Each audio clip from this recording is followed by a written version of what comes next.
We're back now. One of the great kicks of doing the Tonight Show is the chance to present some new talent.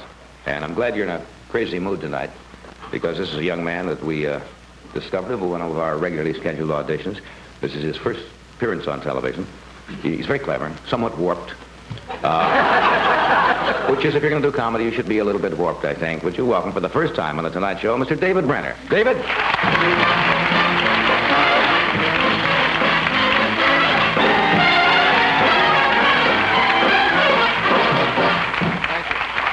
Warped. I saw something interesting the other day. I was driving in New Jersey, and I got lost, and I always get lost in New Jersey. That whole state looks the same to me. Well, I think they have 7 people and 9 trees, and they keep moving it down the road. And you know how a man is, a male ego, when you get lost?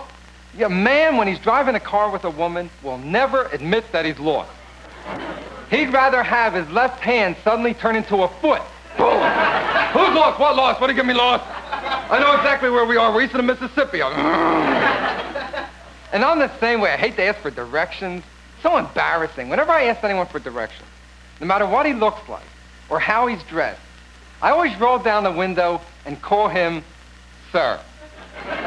He could be standing there picking his nose with a broom.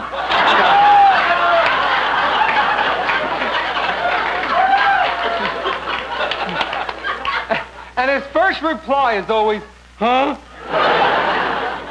And it doesn't matter anyway, because I can't remember directions. I sit there listening. I don't remember. I hear it, but I nod. Oh, yes, got it. Right. Over the bridges? Yes. Oh, right, got it. Because once directions involve more than 2 turns, in my mind, it sounds like a prayer. Oh, look, you go down here, you make a left and a right, then you dominate. Oh, thank you, Father. And I like the guy who comes up to, he's in his car, and he says to you, oh, yes, I'm going that way. I've got to turn off, but follow me. I'll give you a signal. So you follow him, and then finally, when you come to a traffic circle with 8 14-lane highways feeding into it, that's when he gives you his signal. And you ever notice you go in a gasoline station, the attendant's directions always start the same way. Look, buddy. Pull out of the station. No, I want to drive around the pumps 9 hours. I don't want to drive. And if you have the address you're looking for written on a little piece of paper, he always takes it out of your hand like you can't read. Let me see that. 127 Chestnut. Yeah, you're right. Oh, thank you. And did you ever notice that the same guy works in every gasoline station in America? It's that character with the hunting cap with the earmuffs. Thank you.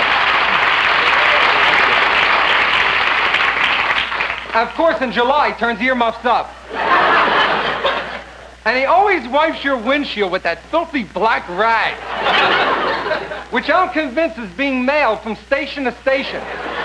Hey, Harry, we got the black rag in this morning. Oh, good, I can wipe a windshield. And I like when they give you the map treatment. They always give you, oh, look, you're right here, and his hand covers New York, Colorado, and Nevada.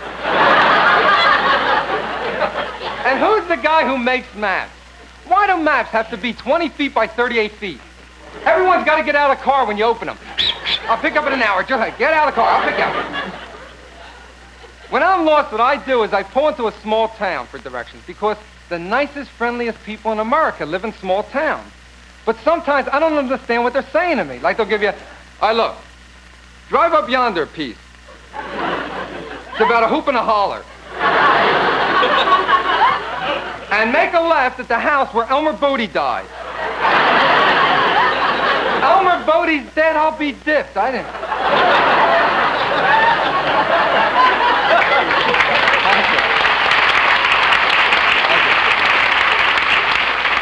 Now, my hometown of Philadelphia, Pennsylvania.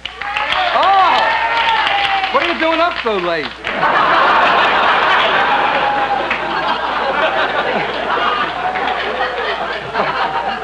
But in their hometown of Philadelphia, Pennsylvania, everything's named after Benjamin Franklin. Look, you go over to Benjamin Franklin Bridge, out the Benjamin Franklin Parkway, past the Benjamin Franklin Motel. You can't miss it. It's shaped like a giant kite with a string and a key. And in Los Angeles, you better know your direction, because there's no one to ask. No one walks in L.A. It's against the law to walk the street. You get arrested for walking. What are you doing, that man over there moving his legs like that? What are you, a pervert? Get him in the wagon.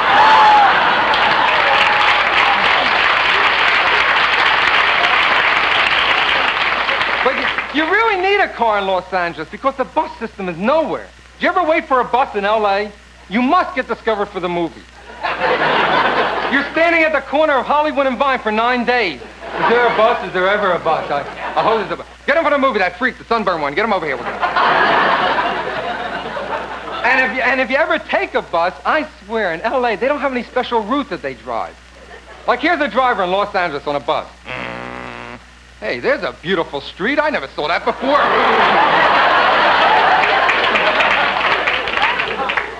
But the best place in America to get directions, right here in New York City. No matter who you ask, it's true. It's true. No matter who you ask, you always get the same directions and you can always understand them. Excuse me, could you tell me how to get to 58th and Lexington? Go now, what do I look like? An information book? I need this. Thank you very much. But I'll tell you, the biggest problem in New York City, we have too many people, folks. You know how it is. When you're around Christmas time trying to shop, you're getting the millions of people that are crushing and jamming you down the street. You can't move. You want to go here, they're taking you there. When you leave for work in Manhattan in the morning and get into that throng, the millions, you've got to announce to the crowd where you want to get off. Look, could you try to throw me off at 58th and Lexington? Yes. Try to get me in that next building. I work there. Thank you. So I figured out, thank you, I figured out the way to commit the perfect murder and get away with it. You just take the dead body with you. And you slip it into the crowd. They take them for the rest of the week.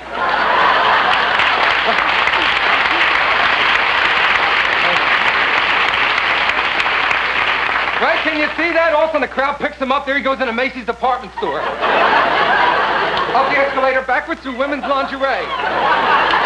Boom, outside, down the street past Cook's Funeral Home where they offer him a job as a sign.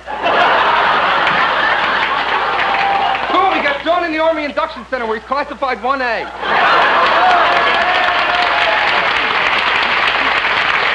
Without coughing. Boom, he's thrown down on the street, he falls into traffic, gets killed 3 more times. A high school class trip picks up the body, the teacher. All right, who's talking?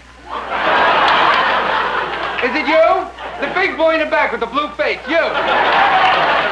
Boom, they carry him to Radio City, does 20 minutes with the Rockettes. Up Broadway, he gets mugged twice. And raped once.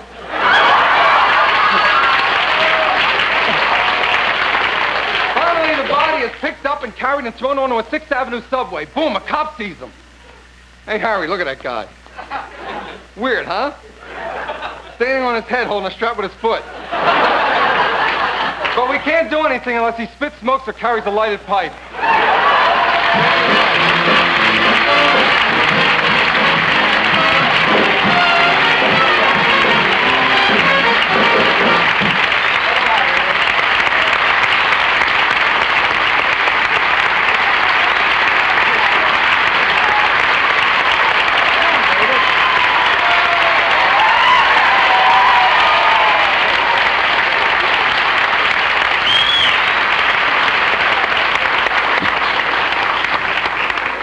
It's always a great kick to see somebody that's wonderful. appear for the first time in front of a national audience and do that well. You're really rooting for him. And I don't think David was going to come back. He says, I did good. Why should I come back?